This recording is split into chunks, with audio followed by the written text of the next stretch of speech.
Next, we're going to hear from Alexa. Alexa, we haven't actually met, so we're meeting here. And Alexa is from an organisation called DEMSOC, all about, I suppose, connecting people in power and the decisions that are made around the lives that we all live. But I think I will let you tell everybody more. Thank you, Alexa. Great.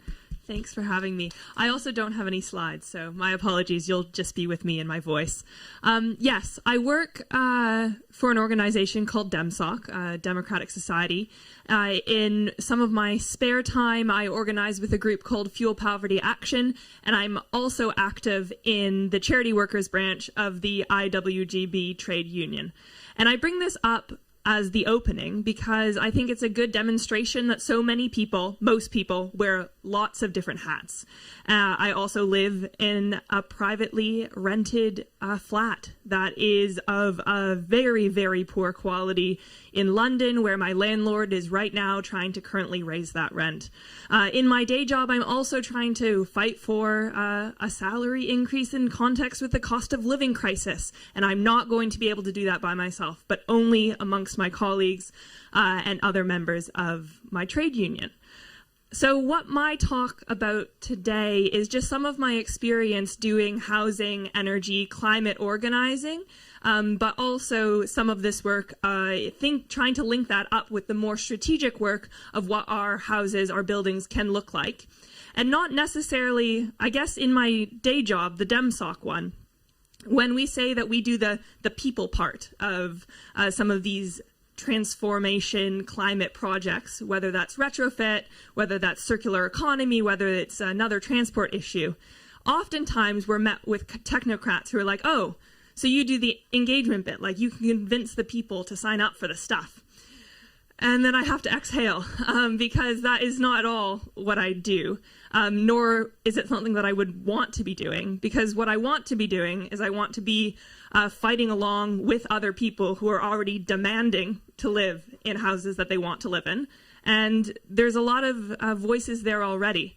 And so it's about building power, I guess, through tenants unions, we'll bring those up again, through trade unions, through community groups, whatever groups that you're a part of, and the building power to fight the fact that those standards aren't going to be met. So I think one of the stories I wanted to talk about was my introduction to the UK and housing stock and cladding and insulation. You'll hear from my accent that I'm not from here. I'm Canadian. And it's pretty cold there in the winters. But we actually have insulated buildings, so it's not actually as much of a deal. But when I came here, I was expecting the winters to not be as bad because they're not actually as technically cold, and I was shocked by like how cold I was in my house. It's the damp cold that gets to your bones. So there was that initial, wow, the housing stock is so bad, I'm so cold in my house. But additionally, I came not too long after the Grenfell disaster. And so I was met with a realization of extreme temperatures of the deadliest varieties, the type of cold that leads to fuel poverty that kills 10,000 people in Britain a year prior to COVID due to excess winter deaths, the type of death that wouldn't have been caused if people weren't living in cold homes. And then deaths from fire, flammable cladding, materials, neglect, a type of housing crisis that has come around through years and years of deregulation, but also because that's the way that, given our current situation, things are tending. I joined Fuel Poverty Action when they were running a campaign for safe cladding and insulation. Now, the SKIN campaign, a very sexy acronym. But in the wake of the Grenfell tragedy, when tower blocks across the UK, it was clear that they were covered in very dangerous flammable cladding. We were advocating that not only do people deserve to not be in flammable tower blocks, but what was happening is when the cladding was being removed, it wasn't being replaced in a timely fashion. And so people were left not only now safer from fire, but now at risk of death from cold. And so we started building power around a campaign that was, if we're removing cladding, we better be putting it back on. Safe cladding, people deserve to have safe cladding, and that needs to happen immediately so that you're not lost with very, very high energy bills in that interim period. And through that, I met a bunch of really amazing people who are already active in their tenants and residents associations, who already had networks in their tower blocks and in the estates that had the flammable cladding, who had already been organizing amongst themselves to make sure that the corners of their rooms no longer had mold in them, to make sure that the leaky window that had been broken for months, maybe a year, actually got fixed in the end. And so I think in a lot of these conversations about who's ready to be retrofit, it's like also really important to look at the people who are already fighting for safe housing conditions and already are mobilized and asking for improved living conditions, because we should be opening our ears to that and actually providing that for them, I guess. Or not providing that for them, listening to the demands that are being made, and that is really important. So I guess some of the work that I've been doing in my day job as well then is about coalition building between unlikely actors. Maybe you wouldn't think firsthand that people who are fighting to have flammable cladding removed are the same ones who it makes sense to involve in the whole street retrofit project. What does it also look like when you start to bring concerns about the domestic space and intersectionality and other approaches into thinking about these issues? So from a feminist perspective, who's actually spending most time in the home? Still, women are doing disproportionately the care work, whether that's involved in domestic tasks, taking care of the house, child rearing. If you're going to be going into someone's intimate personal space, we need to be starting to think of this also from a gendered perspective about who's actually spending time in these spaces. If you then start to think about our hostile environment that is racist and trying to enforce borders, trying to make sure that people don't get in, what does it mean if you are starting to go into people's homes? Whether that's through a local council, whether it's through a national government enterprise, how are you ensuring that people are safe in the context of a hostile environment where you're going into their most intimate spaces? And so it's about also thinking, how are you connecting up these different issues and bringing people together to problem solve so that the trickle-on effects of doing retrofit poorly don't happen. And I guess that brings me to another example, the sort of gap between what's promised, the green promise, and I guess the reality. And that is generally quite a big gap. And that's not, I guess, by any fault of people who are trying to do their job well. I heard in several previous speakers that it is so important to get the technical bit right so that we're not messing up and making mistakes. But I guess some of the reality is, given how much subcontracting, how many different stages there are, we've heard a lot about this from a technical perspective, I'm not a technical person, there needs to be accountability mechanisms in place for when things do go wrong. So that is most strong when that's a collective group, whether that's already your tenants and residents association, whether that's your tenants union, that need to be there. And that sort of brings me to the question, what's the role of social movements in a lot of this retrofit work? Some of it, I think, is imaginative. That work that Scott asked us to do, to close our eyes, to imagine the street we want to live in, to paint that vision. But I think in the context of social movements as well, it's to hold power to account. It's to build power and then to hold power to account. We don't get to do this as much here because we're sort of firefighting in the UK with the state of our government. But I've been thinking a little bit more in the context of, I guess, some left-wing governments winning in South and Latin America recently, of what it looks like for a social movement to be able to hold to account the policies that we would actually be advocating for.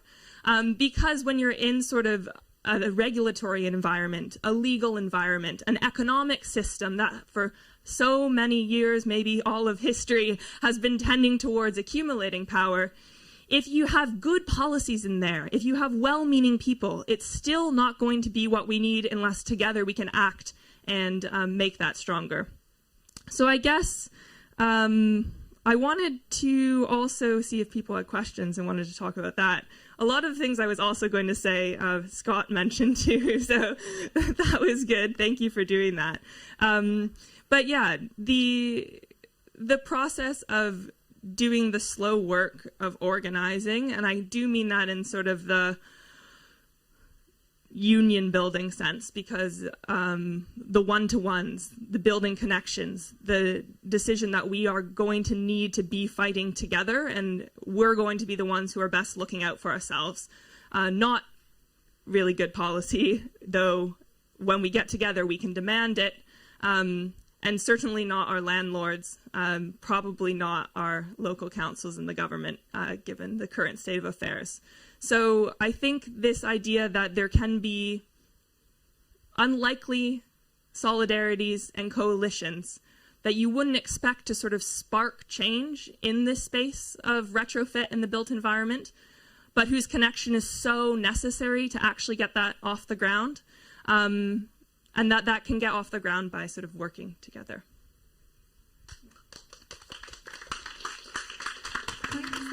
Thank you so much. I think there's a massive amount to like dig deeper into that. I mean, you were so engaging and like so many. I was scribbling wildly, just thinking like, yes, that's. I mean, just even like to maybe land on a point that's maybe very specific. But you said the promise gap, and that just like knocked me kind of sideways, because like from the technical side, and I'm sort of emerging out of that technical side into something that I don't yet know how to define, but we call it the performance gap in architecture or in retrofit, where the buildings that we think we're building, you throw out into the wild to be constructed and you walk away, and then, oh, lo and behold, they don't perform. But like the promise gap just is a different way of like thinking about that and actually personalizing that, like making that land more, because the performance gap is like, you know, a little bit dry a term.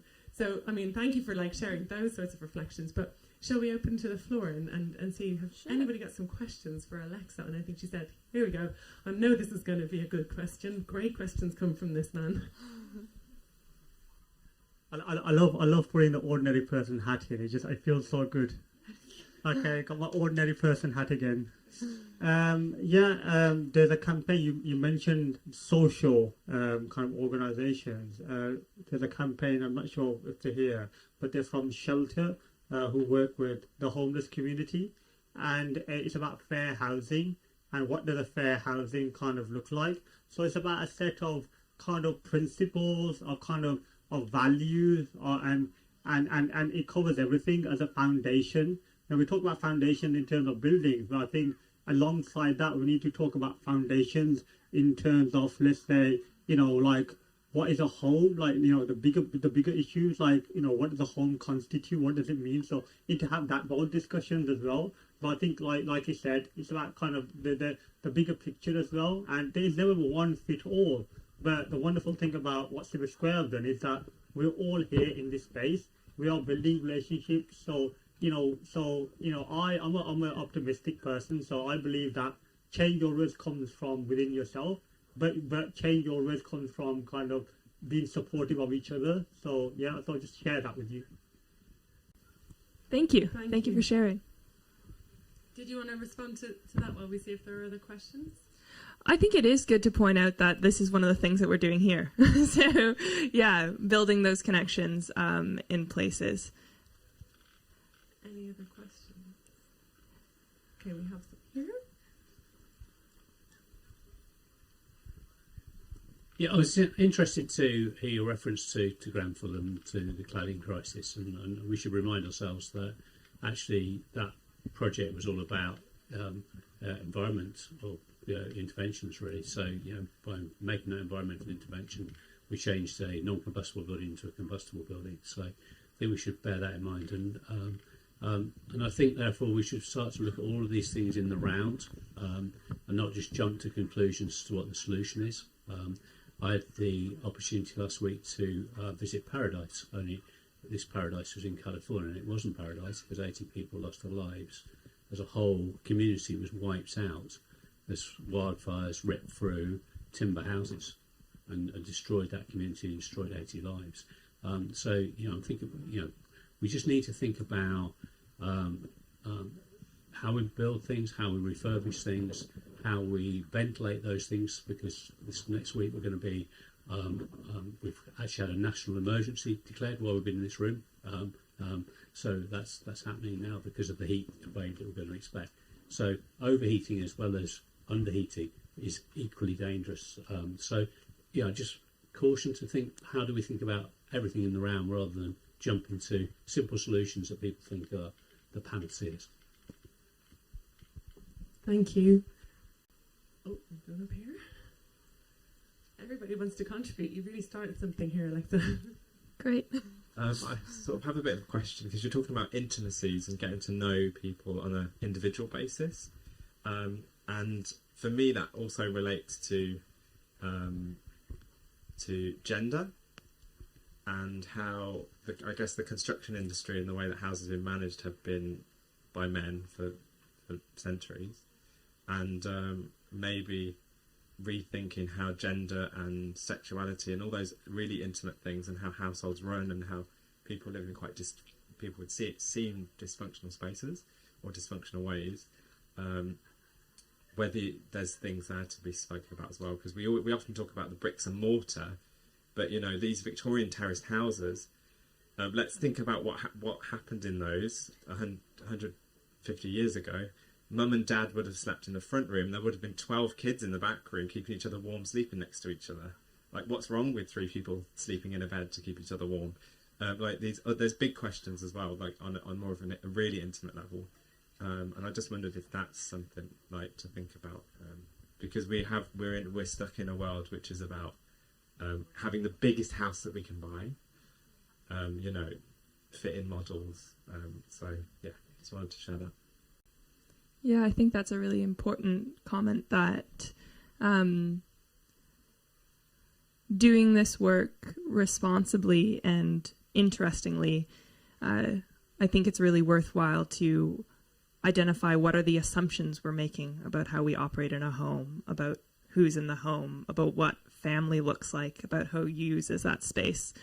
And I guess I see it quite naturally connecting to what I was saying before about building power collectively and thinking more collectively, because a lot of the things that you mentioned, figuring out how to buy a home that's the biggest it can be, and who would live in it and what that nuclear family would look like, are sort of built in, so ingrained, but are fought when we're thinking about more collective networks of care.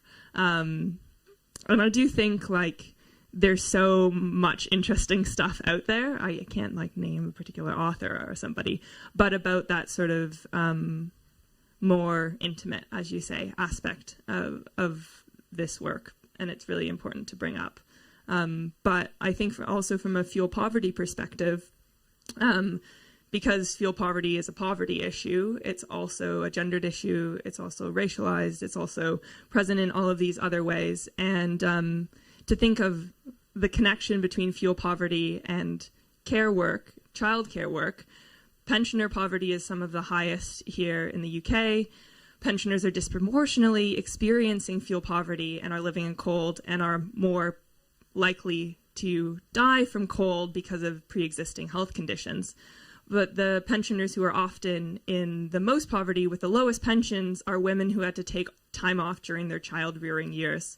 And so there's also this gender dynamic of who spent time in the house and is now cold in the house, more especially because of the way that it's interacting with the economic system. So yeah, good points. We're going to have one final question, if that's okay, and then we're going to slightly change things just a little bit to make sure that we've heard from all of the voices that we'd hoped to hear from. So, last question from Scott. Just you said what kind of social movements, and how could people here best be of service with what they do? So you've got people who are experts in retrofit in different parts of industry, all different backgrounds, all different roles. How can people show up practically and like take the burden off of social movements for things and support them? Be a part of them, I guess. I wrote my notes on the back of this UVW flyer, so I think you should join UVW, the architecture section. United Voices of the World.